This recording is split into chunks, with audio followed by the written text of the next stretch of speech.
सत श्री अकाल, नमस्कार। मैं हाँ बलबीर जंडू, ਤੁਹਾਡਾ ਸਭ ਦਾ ਸੱਜਣ ਮੀਡੀਆ ਚੈਨਲ ਉੱਤੇ ਸਵਾਗਤ ਹੈ। ਅੱਜ ਅਸੀਂ ਗੱਲ ਕਰਾਂਗੇ ਰੂਸ ਯੂਕਰੇਨ ਜੰਗ ਦੀ, ਜਿਸ ਨੂੰ 6 ਮਹੀਨੇ ਹੋ ਗਏ। ਔਰ ਉਹਨਾਂ 6 ਮਹੀਨਿਆਂ ਦੇ ਦੌਰਾਨ ਅਸੀਂ ਦੇਖਿਆ ਹੈ ਕਿ ਕਿਸ ਤਰ੍ਹਾਂ ਅਮਰੀਕਾ ਔਰ ਨਾਟੋ ਕੰਟਰੀਜ਼ ਨੇ ਉਸ ਦੇ ਖਿਲਾਫ ਬੰਦੀਆਂ ਲਾ ਕੇ ਉਹ ਸਾਰੇ ਦੇ ਵਿੱਚ ਇਹ ਦਿਖਾਉਣ ਦਾ ਯਤਨ ਕੀਤਾ ਹੈ ਕਿ ਇਸ ਸਾਰੇ ਕੁਝ ਲਈ ਰੂਸ ਹੀ ਜ਼ਿੰਮੇਵਾਰ ਹੈ।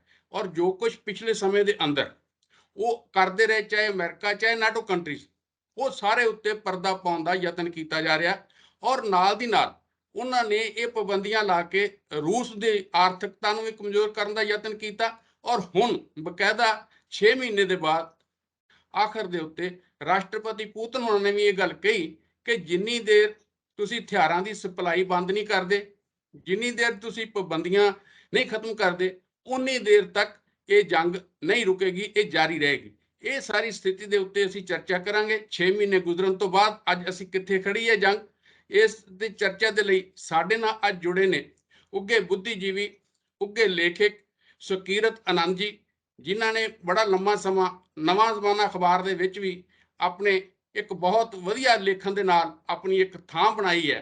ਉਹਨਾਂ ਤੋਂ ਅਸੀਂ ਇਸ ਗੱਲ ਲਈ ਵੀ ਜਾਣਨਾ ਚਾਹਾਂਗੇ ਕਿਉਂਕਿ ਉਹਨਾਂ ਦੀ ਜਿਹੜੀ ਸਾਰੀ ਪੜ੍ਹਾਈ ਹੋਈ ਹੈ ਉਹ ਰੂਸ 'ਚ ਪੜ੍ਹੇ ਨੇ ਔਰ ਰੂਸ ਨੂੰ ਉਹ ਬੜੀ ਨੇੜਿਓਂ ਦੇਖਦੇ ਆ। ਉੱਥੇ ਜੋ ਵੀ ਘਟਨਾਵਾਂ ਵਾਪਰਦੀਆਂ, ਜੋ ਵੀ ਉਤਰਾਅ ਚੜਾਅ ਆਏ, ਔਰ ਖਾਸ ਕਰਕੇ ਪੂਤਨ ਦੇ ਸਮੇਂ ਦੌਰਾਨ ਉਸ ਨੂੰ ਉਹਨਾਂ ਨੇ ਬੜਾ ਅਧਿਐਨ ਕੀਤਾ ਹੈ ਉਸਦਾ। ਤੇ ਅੱਜ ਕੀ ਸਥਿਤੀ ਹੈ ਰੂਸ ਦੀ ਔਰ ਇਹ ਜੰਗ ਦੀ ਔਰ ਯੂਕਰੇਨ ਦੀ, ਉਹ ਅਸੀਂ ਉਹਨਾਂ ਤੋਂ ਜਾਣਨਾ ਚਾਹਾਂਗੇ। ਸੁਕੀਰਤ ਜੀ, ਤੁਹਾਡਾ ਸਵਾਗਤ ਹੈ ਪ੍ਰੋਗਰਾਮ 'ਚ। ਮਿਹਰਬਾਨੀ ਬਲਬੀਰ ਜੀ। ਜੀ ਇਹ ਸੁਕੀਰਤ ਜੀ, ਇਹ ਜਿਹੜੀ 6 ਮਹੀਨੇ ਹੋ ਗਏ ਜੰਗ ਨੂੰ ਔਰ ਅਜੇ ਵੀ ਉਹਦੇ ਖਤਮ ਹੋਣ ਦਾ ਕੋਈ ਅਸਾਰ ਨਜ਼ਰ ਨਹੀਂ ਆਉਂਦੇ ਕਿਤੇ, ਤੁਸੀਂ ਇਸ ਦੇ ਕੀ ਅਰਥ ਲੈਂਦੇ ਹੋ ਔਰ ਕਿਸ ਤਰ੍ਹਾਂ ਇਹਨੂੰ ਦੇਖਦੇ ਹੋ ਜੋ ਪੁਤਿਨ ਹੋਣਾ ਨੇ ਇਸ ਵੇਲੇ ਧਮਕੀ ਦਿੱਤੀ ਹੈ? ਗੱਲ ਹੈ ਵੇ ਕਿ ਪਹਿਲੀ ਗੱਲ ਤੇ ਮੇਰਾ ਖਿਆਲ ਮੈਂ ਇੱਥੋਂ ਸ਼ੁਰੂ ਕਰਾਂਗਾ ਕਿ ਮੈਨੂੰ ਲੱਗਦਾ ਹੈ ਕਿ ਕਿਸੇ ਨੇ ਵੀ ਨਹੀਂ ਸੋਚਿਆ ਸੀ ਕਿ ਇਹ ਜੰਗ 6 ਮਹੀਨੇ ਲਟਕ ਵੀ ਸਕਦੀ ਹੈ।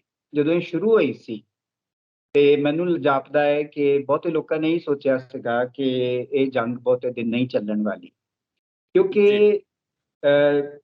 ਇਹ ਜ਼ਰੂਰ ਗੱਲ ਹੈ ਕਿ ਵੈਸਟ ਵੱਲੋਂ, ਪੱਛਮੀ ਮੁਲਕਾਂ ਵੱਲੋਂ ਹਥਿਆਰ ਆ ਰਹੇ ਨੇ ਜਿਨ੍ਹਾਂ ਦਾ ਤੁਸੀਂ ਜ਼ਿਕਰ ਵੀ ਕੀਤਾ ਹੈ। ਪਰ ਕੋਈ ਵੀ ਜੰਗ, ਜਿਵੇਂ ਕਿ ਅਸੀਂ ਸਾਰੇ ਜਾਣਦੇ ਹਾਂ, ਸਿਰਫ ਹਥਿਆਰਾਂ ਦੇ ਸਿਰ ਤੇ ਨਹੀਂ ਲੜੀ ਜਾਂਦੀ। ਇੱਕ ਜੰਗ ਦੇ ਲਈ ਹਥਿਆਰਾਂ ਤੋਂ ਇਲਾਵਾ ਇੱਕ ਜਜ਼ਬੇ ਔਰ ਦ੍ਰਿੜਤਾ ਦੀ ਵੀ ਲੋੜ ਹੁੰਦੀ। ਜੇ ਉਸ ਮੁਲਕ ਵਿੱਚ ਨਾ ਹੋਵੇ ਜਿਹੜਾ ਜੰਗ ਦਾ ਜਵਾਬ ਦੇ ਰਿਹਾ ਹੈ ਜਾਂ ਦੂਜੀ ਧਿਰ ਹੈ, ਤੇ ਬੜੀ ਛੇਤੀ ਉਹ ਹਥਿਆਰ ਸੁੱਟ ਦਿੰਦਾ। ਸੋ ਇੱਕ ਗੱਲ ਤੇ ਇਸ ਜੰਗ ਨੇ 6 ਮਹੀਨੇ ਜਿਹੜੀ ਲਟਕ ਗਈ ਹੈ ਸਾਬਤ ਕਰ ਦਿੱਤੀ ਹੈ ਕਿ ਇਹਨੂੰ ਸਿਰਫ ਇਸ ਪੱਖੋਂ ਦੇਖਣਾ ਕਿ ਹਥਿਆਰ ਆ ਰਹੇ ਨੇ ਤੇ ਇਸ ਲਈ ਜੰਗ ਜਾਰੀ ਹੈ, ਮੇਰਾ ਖਿਆਲ ਹੈ ਸ਼ਾਇਦ ਠੀਕ ਨਹੀਂ ਹੋਏਗਾ। ਦੂਜੀ ਗੱਲ ਹੈ ਕਿ ਮੈਂ ਤੁਹਾਡੇ ਹੋਰ ਸਵਾਲ ਹੋਣਗੇ ਉਹਨਾਂ ਤੇ ਆਉਣ ਤੋਂ ਪਹਿਲਾਂ 2-3 ਗੱਲਾਂ ਜਿਹੜੀਆਂ ਨੇ ਨਾ ਸਿਧਾਂਤਕ ਕਰਨੀਆਂ ਚਾਹਾਂਗਾ, ਫਿਰ ਅਸੀਂ ਹੋਰ ਗੱਲ ਅੱਗੇ ਵਧਾਵਾਂਗੇ। ਪਹਿਲੀ ਗੱਲ ਹੈ ਕਿ ਮੈਂ ਇਸ ਪ੍ਰੋਗਰਾਮ ਨੂੰ ਕੋਟ ਕਰਨਾ ਚਾਹਾਂਗਾ ਸਾਹਿਰ ਲੁਧਿਆਣਵੀ ਦੀ ਇੱਕ ਸਤਰ ਨਾਲ कि जंग तो खुद ही एक मसला है, जंग मसलों का क्या हल होगी। ਇਹ ਮੈਨੂੰ ਲੱਗਦਾ ਹੈ ਕਿ ਜਿਹੜੀ ਮੈਂ ਗੱਲ ਕਰਾਂਗਾ ਅੱਜ ਉਹਦੇ ਚ ਇੱਕ ਜਿਹਨੂੰ ਕਹਿੰਦੇ ਤੰਦ ਵਾਂਗੂ ਬਕਾਇਦਾ ਰਹੇਗੀ। ਔਰ ਮੈਨੂੰ ਇਹ ਦੇਖੋ, ਹਰ ਟਿੱਪਣੀਕਾਰ ਦਾ, ਮੈਂ ਅੱਜ ਤੁਹਾਡੇ ਕੋਲ ਇੱਕ ਟਿੱਪਣੀਕਾਰ ਦੇ ਤੌਰ ਤੇ ਮੌਜੂਦ ਹਾਂ। ਹਰ ਟਿੱਪਣੀਕਾਰ ਦੀ ਇੱਕ ਵਿਚਾਰਧਾਰਾ ਵੀ ਹੁੰਦੀ ਹੈ ਤੇ ਉਹ ਵਿਚਾਰਧਾਰਾ ਸਿਰਫ ਖੱਬੇ ਜਾਂ ਸੱਜੇ ਵਾਲੇ ਪਾਸੇ ਨਹੀਂ ਹੁੰਦੀ। ਉਹ ਵਿਚਾਰਧਾਰਾ ਉਹਦੀ ਇੱਕ ਇਸ ਐਂਗਲ ਨਾਲ ਵੀ ਜੁੜੀ ਹੁੰਦੀ ਹੈ ਕਿ ਉਹ ਸ਼ਾਂਤੀਵਾਦੀ ਜਾਂ ਪੈਸੀਫਿਸਟ ਹੈ ਜਾਂ ਉਹ ਸਮਝਦਾ ਹੈ ਕਿ ਜੰਗ ਮਸਲਿਆਂ ਦਾ ਹੱਲ ਹੋ ਸਕਦੀ ਹੈ। ਤੇ ਮੈਂ ਸਾਰੇ ਸਰੋਤਿਆਂ ਨੂੰ ਸਪਸ਼ਟ ਕਰ ਦੇਣਾ ਚਾਹੁੰਦਾ ਕਿ ਮੈਂ ਉਹਨਾਂ ਲੋਕਾਂ ਚੋਂ ਹਾਂ ਜਿਹੜੇ ਮੰਨਦੇ ਨੇ ਕਿ ਜੰਗ ਕਿਸੇ ਵੀ ਕਿਸਮ ਦੀ ਵਾਜਬ ਨਹੀਂ ਹੋ ਸਕਦੀ ਤੇ ਜੰਗ ਕਦੀ ਵੀ ਕਿਸੇ ਕਿਸਮ ਦੇ ਮਸਲੇ ਹੱਲ ਨਹੀਂ ਕਰਦੀ। ਸੋ ਇੱਥੋਂ ਮੈਂ ਆਪਣੀ ਇੱਕ ਵਿਚਾਰਧਾਰਕ ਪੈਂਤੜੇ ਨੂੰ ਲੈ ਕੇ ਅੱਗੇ ਗੱਲ ਤੋਰਾਂਗਾ ਕਿ ਦੂਜੀ ਗੱਲ ਜਿਹੜੀ ਹੈ ਕਿ ਦੇਖੋ ਇਹ ਵੀ ਯਾਦ ਰੱਖਣਾ ਜ਼ਰੂਰੀ ਹੈ ਕਿ ਕਿਸੇ ਸਿਆਣੇ ਨੇ ਕਿਹਾ ਸੀਗਾ ਕਿ ਜੰਗ ਜਿਹੜੀ ਹੁੰਦੀ ਹੈ ਨਾ, ਉਹਦੇ ਸਭ ਤੋਂ ਪਹਿਲਾ ਕਹਾਣ, ਸਭ ਤੋਂ ਪਹਿਲੀ ਕੈਜੁਅਲਟੀ ਸੱਚ ਹੁੰਦਾ ਹੈ। ਕਿਉਂਕਿ ਇਹ ਨਿਤਾਰਾ ਕਰਨਾ ਔਖਾ ਹੋ ਜਾਂਦਾ ਹੈ ਕਿ ਦੋਵੇਂ ਧਿਰਾਂ ਜਿਹੜੀਆਂ ਹੁੰਦੀਆਂ ਨੇ ਇਹਨਾਂ ਨੇ ਕਹਿਣਾ ਹੁੰਦਾ ਹੈ ਕਿ ਸਾਡੀ ਫਤਿਹ ਵੀ ਹੋ ਰਹੀ ਹੈ, ਦੋਵਾਂ ਧਿਰਾਂ ਨੇ ਕਹਿਣਾ ਹੋਣਾ ਕਿ ਦੂਜੀ ਧਿਰ ਜਿਹੜੀ ਹੈਗੀ ਹੈ ਉਹੀ ਬਿਲਕੁਲ ਨਵਾਜਬ ਹਰਕਤਾਂ ਕਰ ਰਹੀ ਹੈ, ਅਸੀਂ ਕੁਝ ਨਹੀਂ ਕਰ ਰਹੇ। ਇਹ ਹਰ ਜੰਗ ਵਿੱਚ ਹੁੰਦਾ ਹੈ।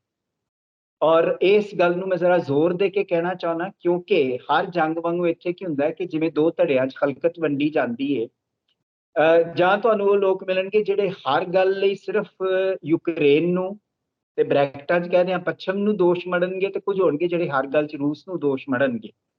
ਸੱਚ ਮੈਨੂੰ ਲੱਗਦਾ ਇਹਨਾਂ ਦੋਵਾਂ ਗੱਲਾਂ ਦੇ ਵਿਚਕਾਰ ਹੈ। ਸੋ ਅਸੀਂ ਜ਼ਰਾ ਹੁਣ ਇਹ ਗੱਲਾਂ, ਮੈਂ ਇੱਕ ਆਪਣਾ ਜਿਹਨੂੰ ਕਹਿੰਦੇ ਸਿਧਾਂਤਕ ਆਧਾਰ ਬਣਾ ਕੇ ਅੱਗੇ ਤੁਰਨਾ ਚਾਹਾਂਗਾ।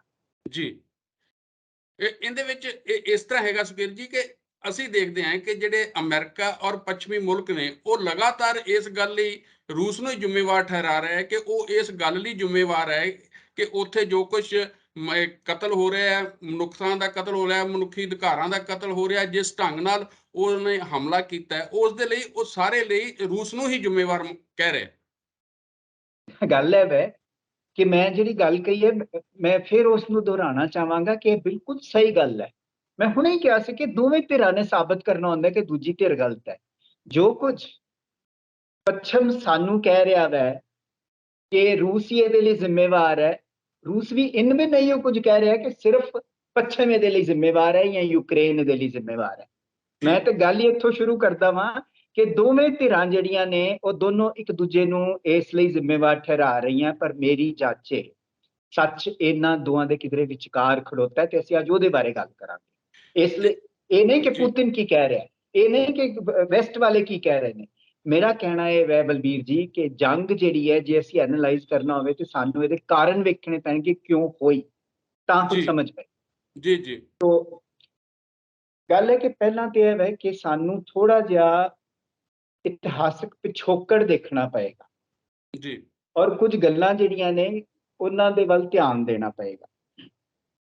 ਉਹਨਾਂ ਗੱਲਾਂ ਨੂੰ ਧਿਆਨ 'ਚ ਲਏ ਬਿਨਾਂ ਅਸੀਂ ਨਹੀਂ ਸਮਝ ਸਕਾਂਗੇ ਕਿ ਇਹ ਹਾਲਾਤ ਜਿਹੜੇ ਇਸ ਵੇਲੇ ਬਣੇ ਨੇ ਇਹ ਇੰਜ ਕਿਉਂ ਨੇ, ਔਰ ਜੇ ਹਾਲਾਤ ਇੰਜ ਦੇ ਬਣ ਗਏ ਨੇ ਤੇ ਜੰਗ 6 ਮਹੀਨੇ ਲਟਕ ਕਿਵੇਂ ਗਈ, ਜਿੱਥੋਂ ਤੁਸੀਂ ਗੱਲ ਸ਼ੁਰੂ ਕੀਤੀ। ਜੀ। ਪਹਿਲੀ ਗੱਲ ਇਹ ਹੈ ਕਿ ਇਤਿਹਾਸਕ ਤੌਰ ਤੇ ਦੇਖਿਆ ਜਾਵੇ ਤੇ 14ਵੀਂ ਸਦੀ ਤੋਂ ਜਿਹੜਾ ਜਿਸ ਇਲਾਕੇ ਨੂੰ ਇਸ ਵੇਲੇ ਯੂਕਰੇਨ ਕਹਿੰਦੇ ਆ, ਉਹਦਾ ਵੱਡਾ ਹਿੱਸਾ ਜ਼ਾਰ ਸ਼ਾਹੀ ਰੂਸ ਦਾ ਹਿੱਸਾ ਰਿਹਾ ਹੈ। ਮੈਨੂੰ ਇੱਥੇ ਨਾ ਕੁਝ ਲਫ਼ਜ਼ ਇਸ ਲਈ ਵਰਤਨੇ ਪੈਣੇ ਨੇ ਕਿਉਂਕਿ ਬੜਾ ਫਰਕ ਹੈ ਜ਼ਾਰ ਸ਼ਾਹੀ ਰੂਸ ਵਿੱਚ ਤੇ ਫਿਰ ਲੈਨਿਨ ਦੇ ਰੂਸ ਵਿੱਚ ਤੇ ਫਿਰ ਹੁਣ ਪੁਤਿਨ ਦੇ ਰੂਸ ਵਿੱਚ, ਕਿਉਂਕਿ ਇਹਨਾਂ ਸਦੀਆਂ 'ਚ ਬੜਾ ਕੁਝ ਬਦਲਿਆ ਹੈ। ਹੁਣ ਗੱਲ ਹੈ ਕਿ ਇਹ ਗੱਲ ਜਿਹੜੀ ਹੈ ਕਿ ਯੂਕਰੇਨ ਦਾ ਅਜੋਕਾ ਹਿੱਸਾ, ਇਹਦਾ ਬਹੁਤਾ ਹਿੱਸਾ, ਅਜੋਕਾ ਪੂਰਾ ਹਿੱਸਾ ਨਹੀਂ, ਬਹੁਤਾ ਹਿੱਸਾ ਹਮੇਸ਼ਾ ਜ਼ਾਰ ਸ਼ਾਹੀ ਰੂਸ ਦਾ ਹਿੱਸਾ ਰਿਹਾ। ਔਰ ਜਦੋਂ ਸੋਵੀਅਤ ਸੰਘ ਦੀ ਸਥਾਪਨਾ ਹੋਈ ਤੇ ਉਦੋਂ ਇੱਕ ਸੂਬੇ ਦੇ ਤੌਰ ਤੇ ਯੂਕਰੇਨ ਜਿਹੜਾ ਵੈ, ਉਹ ਸਾਨੂੰ ਪਤਾ ਕਿ ਉਦੋਂ 15 ਸੂਬੇ ਸਨ, ਜਿਨ੍ਹਾਂ 'ਚ ਕਜ਼ਾਕਿਸਤਾਨ ਤੋਂ ਲੈ ਕੇ ਸੈਂਟਰਲ ਏਸ਼ੀਆ ਦੇ, ਤੇ ਯੂਕਰੇਨ ਇੱਕ ਬੜਾ ਵੱਡਾ ਤੇ ਬਿਲਕੁਲ ਪੱਛਮੀ ਸਰਹੱਦ ਤੇ ਲੱਗਣ ਵਾਲਾ ਰੂਸ ਦਾ ਵੱਡਾ ਸੂਬਾ ਬਣਿਆ ਜੀ। ਹੁਣ ਇੱਕ ਗੱਲ ਤੇ ਇਹ ਕਲੀਅਰ ਹੋ ਗਈ ਕਿ ਇਹ ਹਮੇਸ਼ਾ ਭਾਵੇਂ ਉਹ ਮਤਲਬ ਸੋਵੀਅਤ ਸੰਘ ਤੋਂ ਪਹਿਲਾਂ ਦਾ ਰੂਸ ਸੀ, ਉਹਦਾ ਇੱਕ ਕਿਸਮ ਨਾਲ ਹਿੱਸਾ ਰਿਹਾ 14ਵੀਂ ਸਦੀ ਤੋਂ ਬਾਅਦ। ਬਿਲਕੁਲ ਠੀਕ ਹੈ। ਅਗਲੀ ਗੱਲ ਜਿਹੜੀ ਹੈ, ਜਿਹੜੀ ਧਿਆਨ ਦੇਣ ਯੋਗ ਹੈ ਕਿ ਜਿਹੜਾ ਇਸ ਵੇਲੇ ਅਜੋਕਾ ਯੂਕਰੇਨ, ਜਿਹੜਾ ਇਸ ਵੇਲੇ ਸੁਤੰਤਰ ਮੁਲਕ ਹੈ, ਤੇ ਯੂਕਰੇਨ ਪਿਛਲੇ ਸਿਰਫ 24 ਸਾਲਾਂ ਤੋਂ ਸੁਤੰਤਰ ਮੁਲਕ ਹੈ, ਕਿਉਂਕਿ ਪਹਿਲਾਂ ਤੇ ਰੂਸ ਦਾ ਹਿੱਸਾ ਹੁੰਦਾ ਸੀ ਨਾ, ਮਤਲਬ ਸੋਵੀਅਤ ਸੰਘ ਦਾ ਹਿੱਸਾ ਹੁੰਦਾ ਸੀ ਜਦ ਤੱਕ ਸੋਵੀਅਤ ਸੰਘ ਟੁੱਟਿਆ ਨਾ। ਅਜੋਕਾ ਯੂਕਰੇਨ ਜਿਹੜਾ, ਇਹਦੇ ਵੀ ਜੁਗਰਾਫੀ ਦੇ ਵਿੱਚ ਪਿਛਲੀਆਂ ਸਦੀਆਂ 'ਚ ਬੜੀਆਂ ਤਬਦੀਲੀਆਂ ਆਈਆਂ, ਔਰ ਕੁਝ ਤੇ ਪਿਛਲੀ ਸਦੀ ਦੇ ਦੌਰਾਨ ਹੀ ਤਬਦੀਲੀਆਂ ਆਈਆਂ। ਯੂਕਰੇਨ ਦਾ ਜਿਹੜਾ ਪੱਛਮੀ ਹਿੱਸਾ ਹੈ, ਜਿਹੜਾ ਪੋਲੈਂਡ ਨਾਲ ਲੱਗਦਾ ਹੈ, ਜਿਹਦੇ ਵਿੱਚ ਲਵੋਵ ਜਾਂ ਲਵੀਵ ਨਾਂ ਦਾ ਸ਼ਹਿਰ ਆਉਂਦਾ ਹੈ, ਇਹ 1939 ਤੱਕ ਯੂਕਰੇਨ ਦਾ ਹਿੱਸਾ ਨਹੀਂ ਸਨ। ਇਹ ਪੋਲੈਂਡ ਦਾ ਹਿੱਸਾ ਸਨ, ਜਿਹੜਾ ਅਜੋਕਾ ਪੋਲੈਂਡ ਹੈ। ਜਦੋਂ 1939 ਚ ਮੋਲੋਤੋਵ ਰਿਬਨਟਰੋਪ ਪੈਕਟ ਹੋਇਆ ਸਟਾਲਿਨ ਤੇ ਹਿਟਲਰ ਦੇ ਵਿਚਕਾਰ, ਦੇਖੋ ਇਹ ਗੱਲ ਹੁਣ ਬਹੁਤ ਸਾਰੇ ਲੋਕੀ ਭੁੱਲ ਜਾਂਦੇ ਨੇ ਕਿ ਹਿਟਲਰ ਨੇ ਰੂਸ ਵਿੱਚ 1941 ਤੇ ਹਮਲਾ ਕੀਤਾ ਸੀ, ਪਰ 39 ਚ ਉਹਨੇ ਪੋਲੈਂਡ ਤੇ ਹਮਲਾ ਕਰਤਾ। ਸੰਸਾਰ ਯੁੱਧ ਤੇ 41 ਰੂਸ ਚ ਹਮਲੇ ਤੋਂ ਬਾਅਦ ਮੰਨਿਆ ਜਾਂਦਾ, ਪਰ ਉਦੋਂ ਪਹਿਲਾਂ ਪੋਲੈਂਡ ਤੇ ਹਮਲਾ ਹੋਇਆ ਸੀ। ਉਦੋਂ ਜਦੋਂ ਮੋਲੋਤੋਵ ਰਿਬਨਟਰੋਪ ਪੈਕਟ ਹੋਇਆ, ਉਹਦੇ ਵਿੱਚ ਕੁਝ ਹਿੱਸਾ ਪੋਲੈਂਡ ਦਾ ਜਰਮਨੀ ਲੈ ਗਿਆ ਤੇ ਕੁਝ ਹਿੱਸਾ ਪੋਲੈਂਡ ਦਾ ਉਹ ਬਣਿਆ ਜਿਹੜਾ ਕਿ ਇਸ ਵੇਲੇ ਪੱਛਮੀ ਯੂਕਰੇਨ 'ਚ ਹੈ। ਹੁਣ ਇਹ ਗੱਲਾਂ ਯਾਦ ਕਰਨਾਣੀਆਂ ਤਾਂ ਜ਼ਰੂਰੀ ਨੇ ਕਿਉਂਕਿ ਇਹਨਾਂ ਗੱਲਾਂ ਨੂੰ ਜਾਣੇ ਬਿਨਾਂ ਅਸੀਂ ਅਜੋਕੇ ਯੂਕਰੇਨ ਦੀ ਮਾਨਸਿਕਤਾ ਨਹੀਂ ਸਮਝ ਸਕਦੇ ਔਰ ਉੱਥੋਂ ਦੀਆਂ ਸਮੱਸਿਆਵਾਂ ਵੀ ਨਹੀਂ ਸਮਝ ਸਕਦੇ। ਫਿਰ ਯੂਕਰੇਨ ਦਾ ਇੱਕ ਹਿੱਸਾ ਹੈ ਜਿਹਦੇ ਬਾਰੇ ਝੇੜਾ ਹੈ, ਉਹ ਹੈ ਜਿਹੜਾ ਕਿ 1954 ਤੱਕ ਯੂਕਰੇਨ ਦਾ ਹਿੱਸਾ ਹੀ ਨਹੀਂ ਸੀ। ਸੋਵੀਅਤ ਸੰਘ ਦੇ ਸਮਿਆਂ ਦੀ ਮੈਂ ਦੌਰਾਨ ਗੱਲ ਕਰ ਰਿਹਾ ਕਿ ਉਹ 1954 ਚ ਖਰੁਸ਼ਚੇਵ ਜਿਹੜਾ ਕਿ ਖੁਦ ਯੂਕਰੇਨੀ ਮੂਲ ਦਾ ਸੀ, ਉਹਨੇ ਯੂਕਰੇਨ ਨੂੰ ਇੱਕ ਕਿਸਮ ਨਾਲ ਤੋਹਫੇ ਦੇ ਤੌਰ ਤੇ ਦਿੱਤਾ ਸੀ। ਉਹ ਹੈ ਕ੍ਰਾਈਮੀਆ, ਜਿਹੜਾ 2014 ਚ ਆ ਕੇ ਪੁਤਿਨ ਦੇ ਦੌਰ ਵਿੱਚ ਇੱਕ ਕਿਸਮ ਨਾਲ ਯੂਕਰੇਨ ਕੋਲੋਂ ਕਹਿਣਾ ਚਾਹੋ ਖੋ ਲਿਆ ਗਿਆ, ਲੈ ਲਿਆ ਗਿਆ, ਜੋ ਵੀ ਹੈ, ਉਹਦੀ ਕੋਈ ਖਾਸ ਗੱਲ ਨਹੀਂ।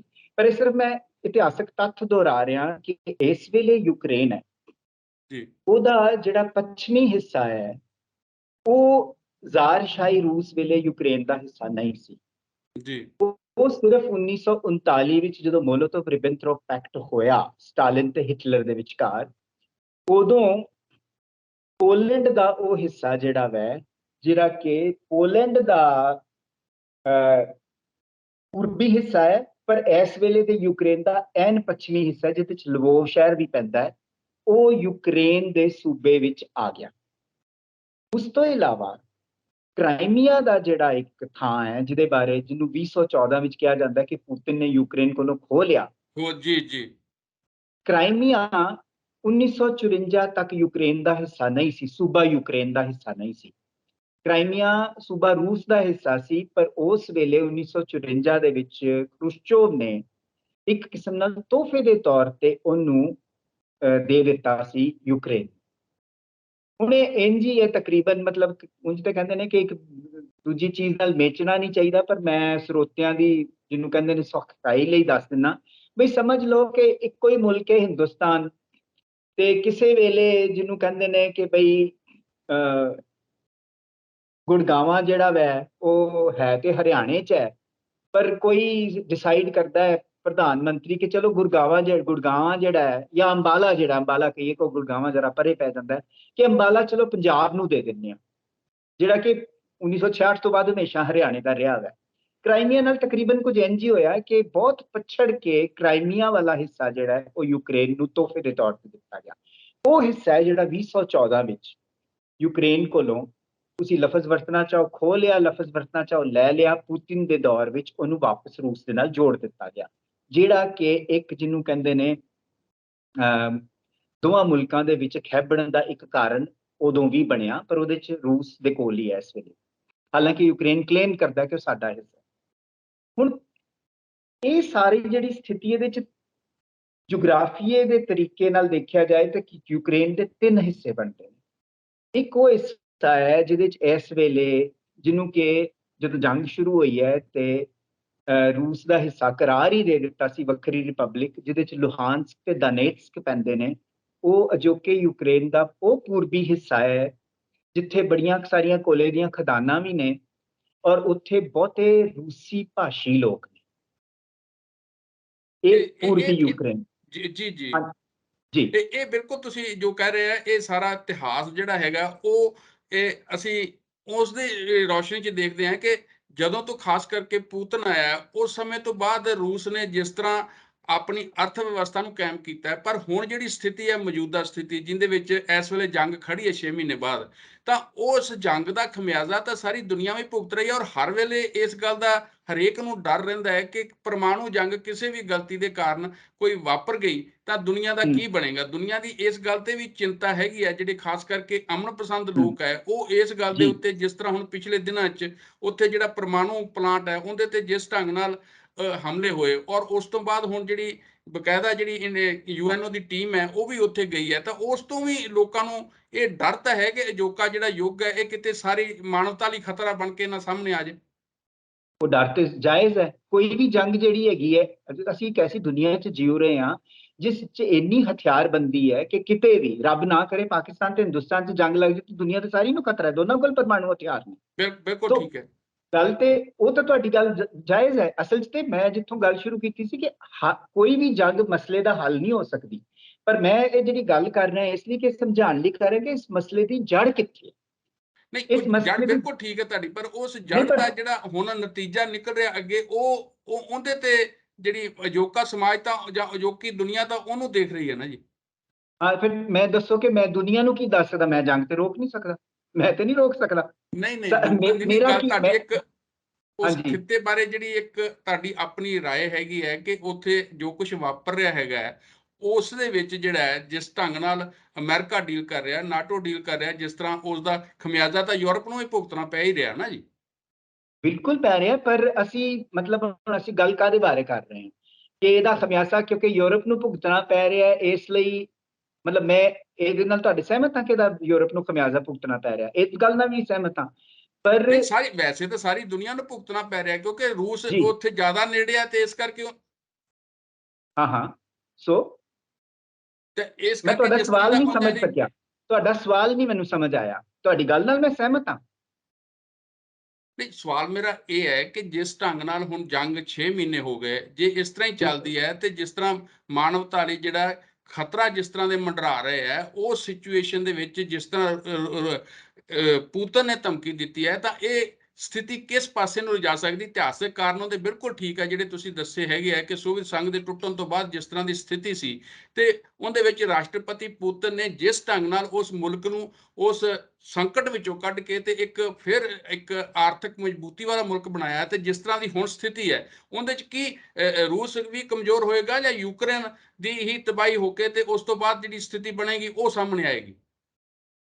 ਦੇਖੋ ਜੀ, ਮੈਂ ਕੋਈ ਸਿਆਸੀ ਜੋਤਸ਼ੀ ਨਹੀਂ ਹੈ, ਮੈਂ ਮਤਲਬ ਇਸ ਗੱਲ ਦਾ ਜਵਾਬ ਨਹੀਂ ਦੇਣਾ ਚਾਹੁੰਦਾ ਕਿ ਉਹਦੇ ਵਿੱਚੋਂ ਕੀ ਨਿਕਲੇਗਾ ਤੇ ਉਹ ਚੋਂ ਰੂਸ ਕਮਜ਼ੋਰ ਹੋਏਗਾ ਕੀ, ਪਰ ਜਿਹੜੀਆਂ ਗੱਲਾਂ ਕੁਝ ਜ਼ਰੂਰ ਵਾਪਰਨੀਆਂ ਉਹ ਦੱਸ ਸਕਣਾ।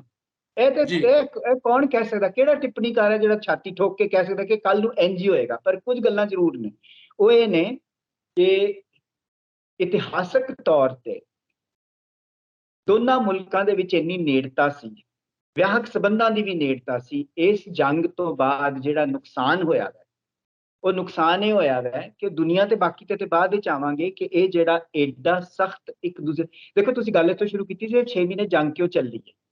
ਮੈਂ ਤੁਹਾਨੂੰ ਜੀ ਉਦੋਂ ਹੀ ਜਵਾਬ ਵਿੱਚ ਕਿਹਾ ਸੀ ਕਿ ਜੰਗ ਸਿਰਫ ਹਥਿਆਰਾਂ ਨਾਲ ਨਹੀਂ ਚੱਲਦੀ, ਕਿ ਜਜ਼ਬੇ ਨਾਲ ਵੀ ਚੱਲਦੀ ਹੁੰਦੀ ਹੈ। ਇਸ ਜੰਗ ਨੇ, ਤੁਸੀਂ ਮੈਨੂੰ ਅਸਲ 'ਚ ਜਿਹੜਾ ਮੈਂ ਇਤਿਹਾਸਕ ਕਾਰਨ ਦੱਸ ਰਿਹਾ ਸੀ, ਗੱਲ ਪੂਰੀ ਹੋਣ ਦਿੱਤੀ ਨਹੀਂ ਮੇਰੀ।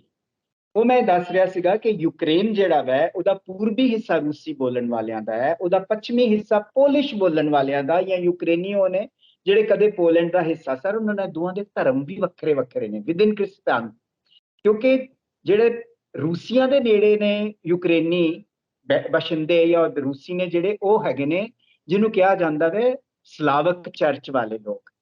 ਪੋਲੈਂਡ ਦੇ ਹਿੱਸੇ ਵਾਲੇ ਨੇ ਕੈਥੋਲਿਕ ਲੋਕ। ਇਹਨਾਂ ਤਿੰਨਾਂ ਹਿੱਸਿਆਂ ਦੇ ਵਿੱਚ ਆਪਸੀ ਪਾੜ ਵੀ ਸਨ, ਜਿਵੇਂ ਕਿਸੇ ਵੀ ਸੂਬੇ 'ਚ ਹੋ ਸਕਦੇ ਨੇ, ਜੀ ਜੀ ਸਾਰ ਜੀ ਕੋਈ ਨਹੀਂ ਹੁੰਦਾ।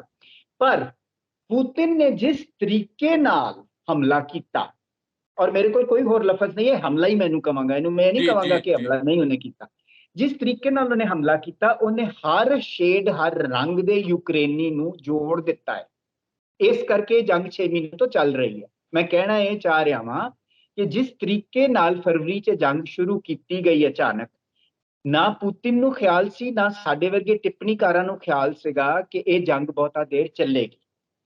ਪਰ ਇਹ ਜੰਗ ਜਿਹੜੀ ਹੈ ਇੰਨੀ ਦੇਰ ਚੱਲ ਹੀ ਤਾਂ ਸਕੀ ਸਿਰਫ ਇਸ ਲਈ ਨਹੀਂ ਕਿ ਵੈਸਟ ਹਥਿਆਰ ਦੇ ਰਿਹਾ, ਉਹ ਤਾਂ ਦੇ ਹੀ ਰਿਹਾ। ਦੇਖੋ ਵੈਸਟ ਦੇ ਆਪਣੇ ਹੈਗੇ ਨੇ ਮੁਫਾਦ, ਉਹਨਾਂ ਨੇ ਹਥਿਆਰ ਵੇਚਣੇ ਨੇ, ਉਹ ਤੇ ਕੋਈ ਦੋ ਰਾਵਾਂ ਨਹੀਂ ਹੈ। ਮੈਂ ਉਸ ਗੱਲ ਨੂੰ ਨਹੀਂ ਅੰਡਰਲਾਈਨ ਕਰਨਾ ਚਾਹੀਦਾ ਜਿਹੜੀ ਤੁਹਾਨੂੰ ਵੀ ਸਾਫ਼ ਹੈ ਤੇ ਮੈਨੂੰ ਵੀ ਸਾਫ਼ ਹੈ।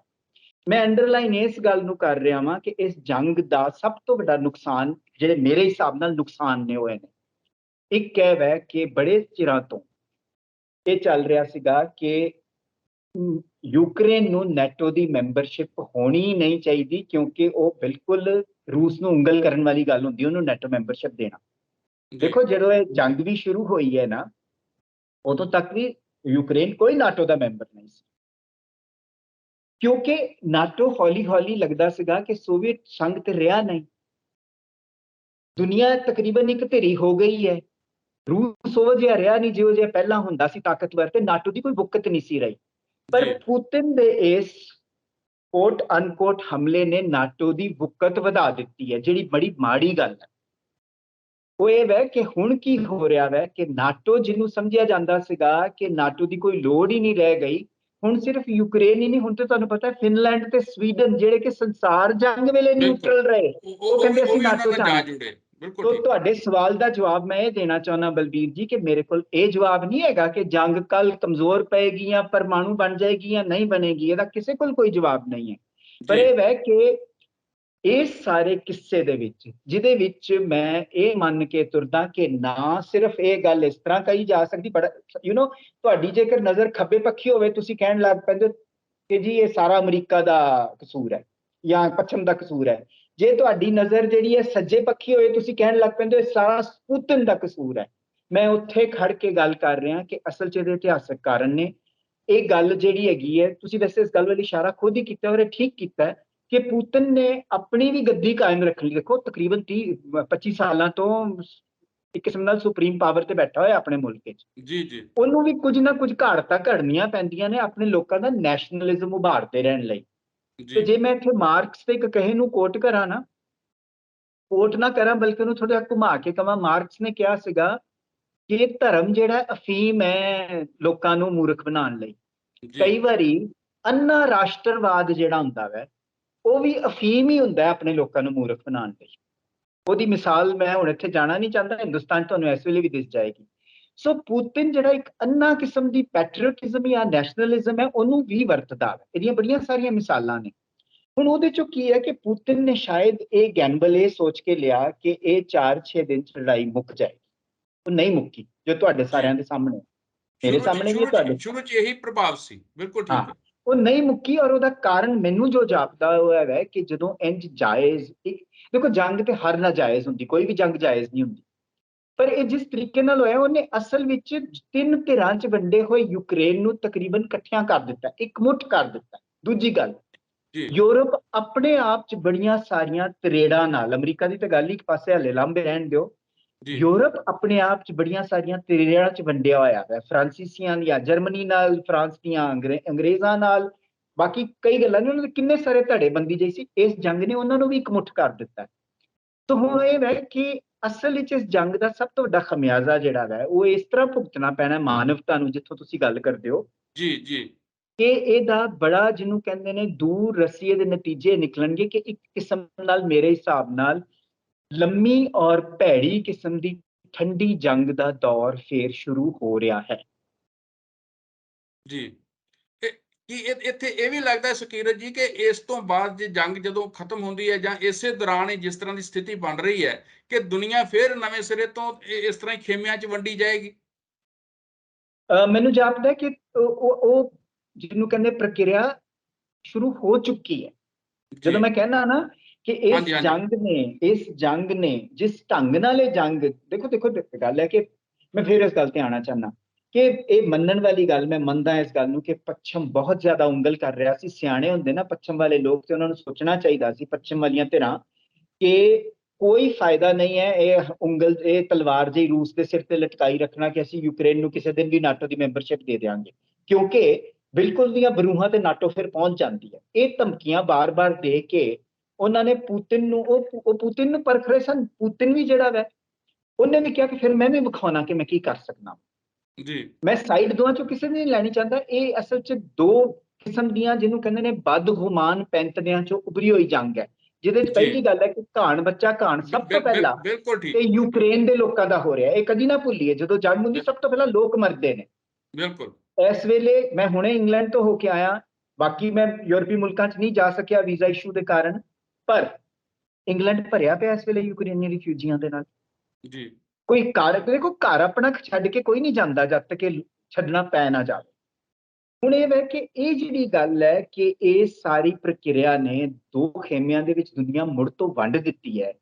ਔਰ ਤੁਹਾਨੂੰ ਪਤਾ ਹੀ, ਜਦੋਂ ਬਹਿਸਬਾਜ਼ੀ ਹੁੰਦੀ ਹੈ, ਦਲੀਲਬਾਜ਼ੀ ਹੁੰਦੀ ਹੈ, ਦੋ ਬੰਦਿਆਂ 'ਚ ਵੀ ਹੋ ਰਹੀ ਹੋਵੇ ਨਾ, ਤੇ ਜਦੋਂ ਪਤਾ ਵੀ ਹੋਵੇ ਸਾਨੂੰ ਆਪਸ ਦਾ ਵੀ ਤੂੰ ਥੋੜੀ ਜਿਹੀ ਗੱਲ ਤੁਸੀਂ ਠੀਕ ਕਰ ਰਹੇ ਹੋ, ਥੋੜੀ ਜਿਹੀ ਮੈਂ ਠੀਕ ਕਰ ਰਿਹਾ, ਪਰ ਸਾਡੀ ਜਿਹੜੀ ਈਗੋ ਜਦੋਂ ਵਿਚਕਾਰ ਆ ਜਾਂਦੀ ਹੈ ਨਾ, ਅਸੀਂ ਇੱਕ ਦੂਜੇ ਦੀ ਗੱਲ ਵੀ ਨਹੀਂ ਸੁਣ ਕੇ ਰਾਜ਼ੀ ਹੁੰਦੇ, ਅਸੀਂ ਫਿਰ ਆਪਣੀ ਆਪਣੇ ਪੈਂਤੜ ਤੇ ਕਾਇਮ ਹੋ ਜਾਂਦੇ ਹਾਂ। ਇੰਝ ਹੀ ਹੁੰਦਾ ਨਾ, ਆਮ ਸਧਾਰਨ ਬੰਦਿਆਂ ਦੀ ਗੱਲਬਾਤ ਕੀਤੀ। ਸਧਾਰਨ, ਬਿਲਕੁਲ ਇਹੀ ਹੈ, ਬਿਲਕੁਲ ਠੀਕ। ਤੇ ਜਦੋਂ ਇਹੀ ਗੱਲ ਢੁਕਦੀ ਹੈ ਦੋ ਵੱਡੀਆਂ ਧਿਰਾਂ ਦੇ ਉੱਤੇ, ਤੇ ਤੁਹਾਡੇ ਇੱਕ ਸਵਾਲ ਦਾ ਜਵਾਬ ਹੈ, ਮੈਂ ਬਲਕਿ ਜੋ ਤੁਸੀਂ ਕਿਹਾ ਉਹਦੀ ਤਾਈਦ ਕਰ ਰਿਹਾ ਕਿ ਦੁਨੀਆ ਨੂੰ ਦੋ ਮੁੜ ਕੇ ਧੜਿਆਂ 'ਚ ਵੰਡਣ ਦਾ ਕੰਮ, ਇਸ ਨਾਪਾਕ ਕੰਮ ਮੈਂ ਕਹਾਂਗਾ, ਇਸ ਜੰਗ ਨੇ ਸ਼ੁਰੂ ਕਰ ਦਿੱਤਾ। ਜੀ ਸੁਖੇਰ ਜੀ, ਹੁਣ ਆਪਣੇ ਕੋਲੇ ਸਮਾਂ ਵੀ ਥੋੜਾ ਹੈਗਾ, ਤਾਂ ਜੀ ਤੁਸੀਂ ਇਸ ਦੇ ਉੱਤੇ ਇਸ ਨੂੰ ਆਖਰੀ ਟਿੱਪਣੀ ਤੁਹਾਡੀ ਕੀ ਹੈ ਕਿ ਇਹ ਅਲਟੀਮੇਟਲੀ ਜੰਗ ਜਿਹੜੀ ਹੈ ਹੁਣ ਜਿਸ ਪੜਾਅ ਤੇ ਖੜੀ ਹੋਈ ਹੈ, ਕੀ ਲੱਗਦਾ ਹੈ ਕਿ ਇਸ ਤੋਂ ਅੱਗੇ ਕੋਈ ਬਚਾਅ ਹੈਗਾ, ਜਾਂ ਫਿਰ ਦੁਨੀਆ ਜਿਸ ਤਰ੍ਹਾਂ ਅੰਨ ਦਾ ਸੰਕਟ ਹੈ, એનર્ਜੀ ਦਾ ਸੰਕਟ ਹੈ, ਬੇਰੁਜ਼ਗਾਰੀ ਹੈ, ਮਹਿੰਗਾਈ ਹੈ, ਇਹ ਸਾਰੇ ਕੁਝ ਦਾ ਖਮਿਆਜ਼ਾ ਜਿਹੜਾ ਅਲਟੀਮੇਟਲੀ ਫਿਰ ਆਮ ਆਦਮੀ ਨੂੰ ਹੀ ਭੁਗਤਣਾ ਪਏਗਾ? ਬਿਲਕੁਲ ਤੁਸੀਂ ਸਹੀ ਕਹਿ ਰਹੇ ਹੋ, ਇਹ ਸਾਰਾ ਖਮਿਆਜ਼ਾ ਆਮ ਆਦਮੀ ਨੂੰ ਹੀ ਭੁਗਤਣਾ ਪਏਗਾ, ਪੈਂਦਾ ਵੀ ਹੈ। ਔਰ ਦੇਖੋ ਹੁਣ ਯੂਰਪ ਦੇ ਵਿੱਚ એનર્ਜੀ ਦੀਆਂ ਪ੍ਰਾਈਸਿਸ ਬਹੁਤ ਵੱਧ ਜਾਣੀਆਂ, ਵੱਧ ਚੁੱਕੀਆਂ ਨੇ। ਜੀ ਪੈਟਰੋਲ ਦੀਆਂ ਦੀਆਂ ਕੀਮਤਾਂ ਸਾਨੂੰ ਆਪਣੇ ਮੁਲਕ 'ਚ ਵੀ ਦਿਸ ਰਹੀਆਂ ਨੇ। ਔਰ ਅਫਰੀਕਾ ਦੇ ਮੁਲਕਾਂ 'ਚ ਇਹ ਹਾਲਤ ਹੈ ਕਿ ਜਿਹੜੇ ਲੋਕ, ਸਾਨੂੰ ਆਪਣੇ ਮੁਲਕ 'ਚ ਘੱਟ ਪਤਾ ਲੱਗਦਾ ਕਿਉਂਕਿ ਅਸੀਂ ਆਪਣੇ ਜੋਗੀ ਕਣਕ ਚੌਲ ਉਪਜਾ ਹੀ ਲੈਂਦੇ ਹਾਂ, ਵੱਡਾ ਮੁਲਕ ਆ, ਪਰ ਛੋਟੇ-ਛੋਟੇ ਅਫਰੀਕੀ ਮੁਲਕਾਂ ਦੇ ਵਿੱਚ ਤੇ ਇੰਨੀ ਮਤਲਬ ਉਹਨਾਂ ਦੀ ਪੁੱਜਤ ਹੀ ਨਹੀਂ ਹੈਗੀ ਕਿ ਉਹ ਆਟਾ ਇਸ ਭਾਅ ਤੇ ਖਰੀਦ ਸਕਣ, ਕਿਉਂਕਿ ਯੂਕਰੇਨ ਬਹੁਤ ਵੱਡਾ ਪ੍ਰੋਡਿਊਸਰ ਵੀ ਸੀ ਕਣਕ ਦਾ। ਜੀ ਜੀ ਠੀਕ ਹੀ ਹੈ, ਤੇ ਪਰ ਜੰਗ ਨੇ ਤਾਂ ਸਭ ਕੁਝ ਤਹਿਸ-ਨਹਿਸ ਕਰ ਦਿੱਤਾ। ਸੋ ਇਹਦਾ ਖਮਿਆਜ਼ਾ ਤੇ ਤੁਸੀਂ ਬਿਲਕੁਲ ਸਹੀ ਕਿਹਾ ਵੈ ਕਿ ਲੋਕ ਹੀ ਭੁਗਤਣਗੇ। ਸਭ ਤੋਂ ਪਹਿਲਾਂ ਯੂਕਰੇਨ ਦੇ, ਤੇ ਉਸ ਤੋਂ ਬਾਅਦ ਬਾਕੀ ਦੁਨੀਆ ਦੇ ਵੀ, ਖਾਸ ਕਰ ਜਿਹੜੇ ਗਰੀਬ ਦੇਸ਼ ਨੇ। ਅਗਲਾ ਤੁਸੀਂ ਜਿਹੜਾ ਸਵਾਲ ਕੀਤਾ ਉਹ ਹੈ ਕਿ ਇਹ ਕਿੱਥੇ ਜਾਏਗੀ ਇਹ ਜੰਗ। ਬਲਬੀਰ ਜੀ, ਜੰਗ ਕੋਈ ਵੀ ਜਿਹੜੀ ਹੈ ਨਾ, ਅਸਲ 'ਚ ਤੇ ਮੁੱਖ ਦੋ ਹੀ ਤਰੀਕਿਆਂ ਨਾਲ ਸਕਦੀ ਹੈ। ਜਾਂ ਹੈ ਕਿ ਦੋਵੇਂ ਧਿਰਾਂ ਇੱਕ ਗੱਲਬਾਤ ਦੀ ਮੇਜ਼ ਤੱਕ ਪਹੁੰਚਣ ਲਈ ਰਾਜ਼ੀ ਹੋਣ, ਜਾਂ ਤਰੀਕਾ ਇਹ ਹੁੰਦਾ, ਤੇ ਜਾਂ ਫਿਰ ਜੰਗਾਂ ਮੁੱਕਦੀਆਂ ਨੇ ਜਦੋਂ ਇੱਕ ਧਿਰ ਜਿਹੜੀ ਹੈ ਜੰਗ ਵਿੱਚੋਂ ਇੰਨੀ ਲਿਤਾੜੀ ਕਿ ਨਿਕੰਮੀ ਜੋ ਹੋ ਹਾਰ ਕੇ, ਜਾਏ ਜੀ ਜੀ ਕਿ ਜੀ ਉਹ ਹਾਰ ਜਾਏ ਤੇ ਉਹ ਹਥਿਆਰ ਸੁੱਟ ਦੇ। ਹੁਣ ਇਹ ਜੀ ਜਿਹੜਾ ਦੂਜਾ ਪਾਸਾ ਵੈ, ਇਹ ਸ਼ਾਇਦ ਸੋਚ ਕੇ ਕਿ ਹਥਿਆਰ ਬੜੀ ਛੇਤੀ ਯੂਕਰੇਨ ਸੁੱਟ ਦੇਗਾ, ਉਹਨੇ ਸ਼ੁਰੂ ਕੀਤੀ ਸੀ ਜੰਗ। ਯੂਕਰੇਨ ਨੇ ਹਥਿਆਰ ਨਹੀਂ ਸੁੱਟੇ। ਔਰ ਦੂਜੀ ਗੱਲ ਹੈ ਵੈ ਕਿ ਮੈਂ ਸ਼ਾਇਦ ਆਪਣੇ ਆਪ ਨੂੰ ਹੀ ਦੁਹਰਾ ਰਿਹਾ, ਹਥਿਆਰ ਨਿਰੇ ਹੋਣੇ ਜ਼ਰੂਰੀ ਨਹੀਂ ਹੁੰਦੇ, ਕਿ ਜਜ਼ਬੇ ਦੀ ਲੋੜ ਹੁੰਦੀ ਹੈ। ਉਹ ਜਜ਼ਬਾ ਜਿਹੜਾ ਵੈ ਉਹ ਯੂਕਰੇਨੀਆਂ ਦਾ ਇਸ ਹਮਲੇ ਨੇ ਪੱਕਾ ਕੀਤਾ। ਇਹ ਜੀ ਜਿਹੜੀ ਗੱਲ ਮੈਂ ਕਹਿ ਰਿਹਾ, ਇਸ ਆਧਾਰ ਤੇ ਕਹਿ ਰਿਹਾ ਕਿਉਂਕਿ ਮੈਂ ਬੜੇ ਸਾਰੇ ਯੂਕਰੇਨੀਆਂ ਨੂੰ ਨਿੱਜੀ ਤੌਰ ਤੇ ਜਾਣਦਾ, ਜੀ ਤੇ ਨਾਲ ਹੀ ਮੈਂ ਇੱਥੇ ਇੱਕ ਹੋਰ ਵੀ ਗੱਲ ਕਵਾਂਗਾ।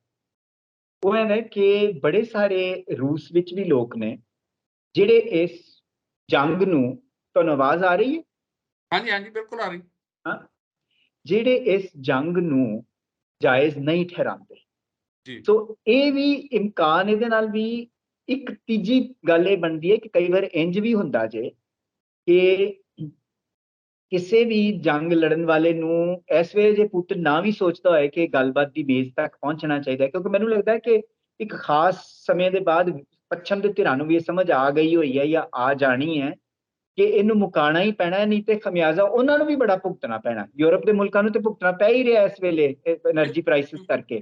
ਵੈਸੇ ਵੀ ਸ਼ਕੀਰ ਜੀ, ਅਸੀਂ ਪਿਛਲੇ ਕਾਫੀ ਸਮੇਂ ਤੋਂ ਹੁਣ ਦੇਖ ਰਹੇ ਹਾਂ, ਲਗਭਗ ਕਈ ਦਿਨਾਂ ਤੋਂ, ਕਈ ਹਫ਼ਤਿਆਂ ਤੋਂ, ਕਿ ਜਿਸ ਤਰ੍ਹਾਂ ਦੀ ਐਗਰੈਸਿਵਨੈਸ ਪਹਿਲਾਂ ਅਮਰੀਕਾ ਦਿਖਾ ਰਿਹਾ ਸੀ ਜਾਂ ਨਾਟੋ ਦਿਖਾ ਰਿਹਾ ਸੀ, ਉਸ ਤਰ੍ਹਾਂ ਦੀ ਨਾ ਤਾਂ ਬਿਆਨਬਾਜ਼ੀ ਕਿਤੇ ਆ ਰਹੀ ਹੈ, ਤੇ ਬਿਲਕੁਲ ਨਾ ਬਿਲਕੁਲ ਉਸ ਤਰ੍ਹਾਂ ਦੀ ਕੋਈ ਉਹਨਾਂ ਵੱਲੋਂ ਹਰਕਤ ਨਜ਼ਰ ਆ ਰਹੀ ਹੈ।